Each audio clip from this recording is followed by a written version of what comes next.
Hi. Taking this pause. We're live. Pause. It's Monday where I am. It's Monday afternoon, end of day, end of work day. I did not get dressed up for you guys. My hair is still wet. Had a shower. If anybody can tell me what to do with curly hair, because I'm at this place. What do you even do? It's weird. And I'm figuring it out. It's all good. It makes me so happy, but also I don't know what to do with it. I actually, I was feeling like I was in a little bit of a funk, honestly. And I thought, you know what?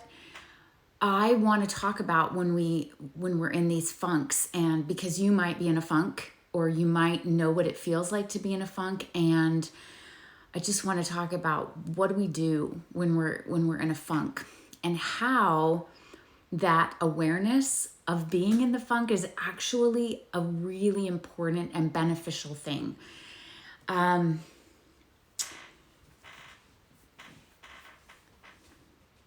So one of the things, maybe the main thing that I do when I'm working with my clients is around this notion of expectations. You guys, I talk about expectations a lot. And the reason I talk about them so much is because they're so damaging. They're really causing you a lot of pain and unnecessary suffering. And it's my desire to just relieve you of that pain and that suffering. And the way we do that seems kind of simple when we get right down and into it. It's just removing expectations, and maybe easier said than done, but it really is. It is easy. And I want to maybe just share a little story. I had a session earlier today with a client.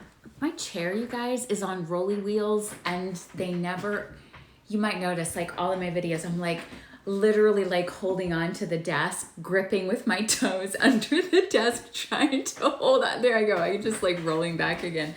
How do I stay in one place? I don't know the answer to that. Okay. Anyway, if I roll around, just know I'm not going far.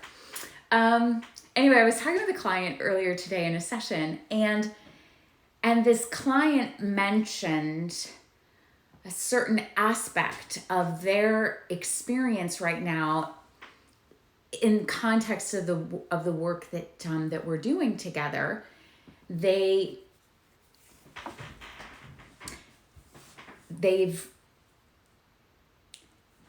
let me just share my own story. Let me say it this way.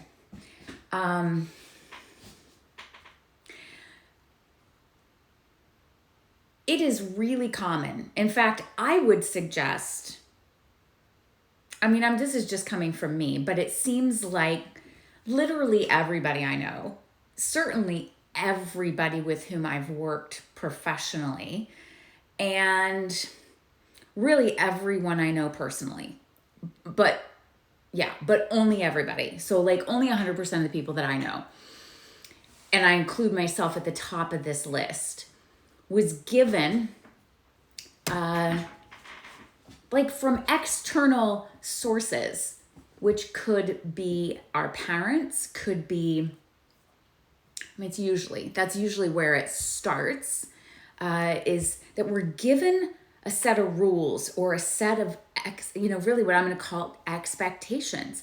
This is what you're expected to do with your life. Quite literally, here's an expectation that is had and held of you. And so for some of us, that's very much ingrained in the way that we are raised and brought up, because it's also part of a religious culture. And so there's a religious community aspect where there are very defined and spoken expectations about the way you live and the things you do and you don't do, what is right versus what is wrong. Like those things are spelled out. For other people, it shows up, and this, by the way, these aren't mutually exclusive. It can also, this can be and also show up in the ways we pursue education, careers, professions. There are a lot of people who go into the medical field, for example, because they have a parent and potentially it's second, third generation. Like this is just what we do as a family. Same thing for other kinds of industry or service, lawyers, doctors, engineers, right? It's kind of your path has been set before you even got put on the track, because this is what we do in our family, right? All the men in our family, we're all engineers. That's what we do, right? That kind of molding and it's just a premeditated, and I would suggest that parents they're not doing this to harm or hurt. It's certainly not with intention to ruin your life. Like I promise, it's not that. And yet sometimes it can feel that way, because we can get caught up in the business of the living of the life and be really dissatisfied, and beyond dissatisfied, we can be really miserable. And so there becomes this gap, or this area that can start kind of consuming us from the inside of, we're just really suffering because we are living a life that has been predetermined for us without our actual input, other than really a deep desire to please our parents, our God, our, what we believe to be the right thing to do. For some of us, this is even, this shows up in our sexual orientation. How many people do we know that we love so dearly, but they literally, the languaging around this is they stay in the closet, right? They hide. So they are suffocating themselves, the truth of who they are. So this shows up in lots of different ways in areas of our life experience, our lived experience. So you may know someone that is going through or is suffering because of this. And I'll show you a place where we can really kind of see the byproduct or the after effect of this is in our relationships.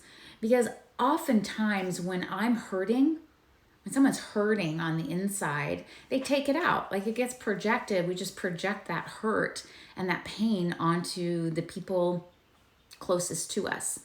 And if, for example, I am pursuing, now I've told you guys before the story of me at university, how, you remember, like, what was my dream? My dream was to be a performer, an actor. That was like me in New York City. We're like our hearts are connected, truly connected. So from the time I was 17 years old, that's where I had my sight set, was on New York and performance.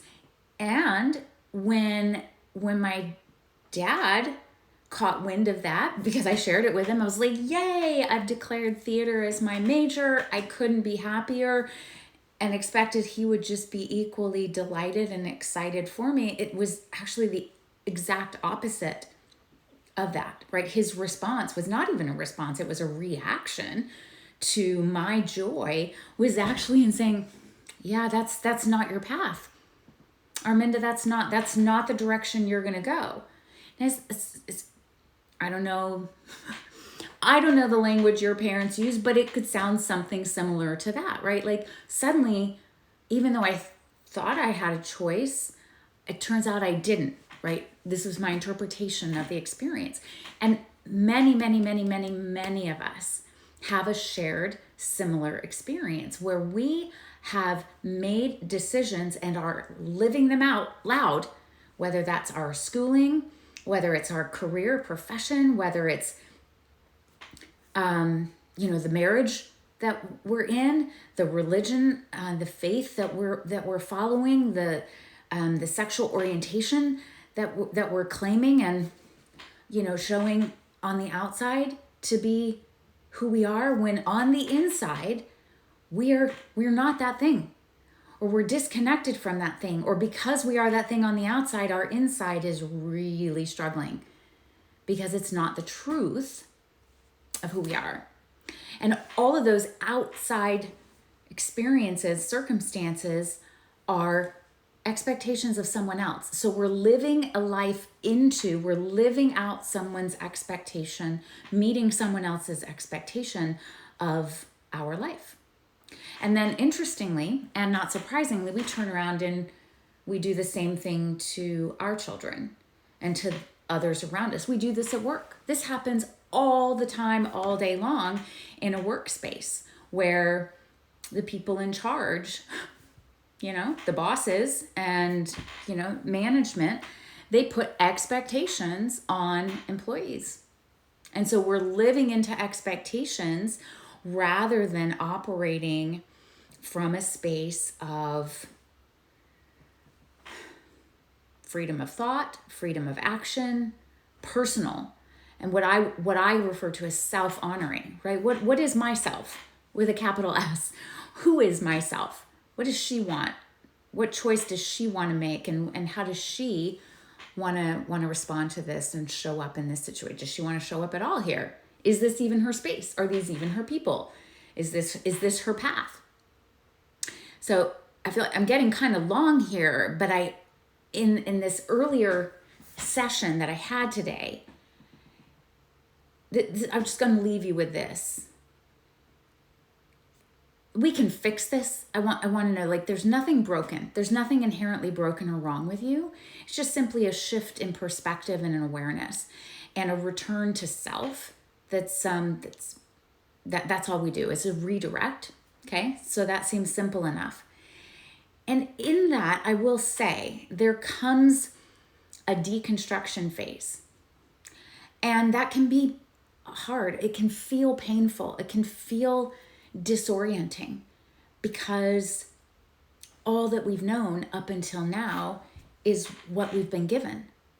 And if we haven't actually been living our truth and living our self, again, with that capital S, kind of coming out as the truth of that can feel very disorienting. Like, I don't even know who I am, disorienting, because there can be what feels like a very massive deconstruction of everything that's been the framework of our experience up until now. And so in that deconstruction phase, it can feel very lonely and scary and uncertain, because no longer is the future spelled out for you and clear. You don't have all the answers, because up until now you've been operating with, I know all the answers. I know exactly where I am, who I am, what I am, why I am, right? All of that has been given to you as opposed to you creating you. So I want you to know that I love you. And if you're feeling funky because those days and moments happen, you're okay. And I'm here for you. And I can help you. Because reconstructing the paradigm, reconstructing the self with a capital S, is actually the most glorious, wonderful, loving act of self-kindness that you get to do. And it's a privilege to witness that. And I recognize it because I've done it for myself. And always that return to self and the recognition, the choices that I'm making, the self-honoring in that process, it's really kind of glorious and wonderful. So I see you. I love you. If you're feeling funky, it's okay. That's also really normal. And just know that you're not alone. And if there's someone that fits this description in your world, please share this video with them to let them know they're not alone. And send me a DM so that I can love you and reassure you face to face, I got you and you're not broken. So I'll see you next time, whether you're in a funk or you're not. I'm here with you, for you, and I am you. Okay, loving you.